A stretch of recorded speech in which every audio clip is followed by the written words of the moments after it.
And my question to you is, let me talk about something that is very close to your heart. Is this judgment going to have any implications on the issue of temple control as a whole? No, frankly, on that particular issue, the judgment's application is very limited for a very different reason. Because this is a specific temple with a very unique tradition which involves the examination of the covenant relationship. Okay, not every temple has a relationship with the covenant, so to speak. Therefore, here the relationship is centered around a specific provision under a specific treaty.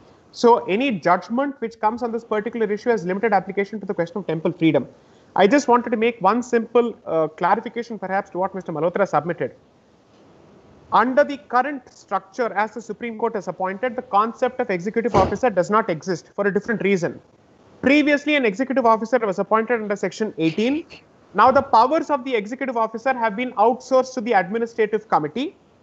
And in addition to the administrative committee, you have an advisory committee which is there under Section 20. So today, there are three entities which govern the administration. The ruler or the trustee or the Shebayat, point number one, under whom there is an administrative committee which takes the position of the executive officer under Section 18, plus the advisory committee under Section 20. These are the three entities which will work together.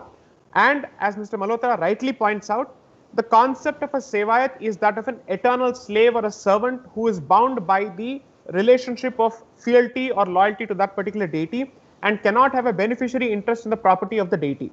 And that has been the stated position of the family right from the beginning, that we do not own anything as far as the treasure is concerned. We are merely the custodians and the guardians of that particular treasure.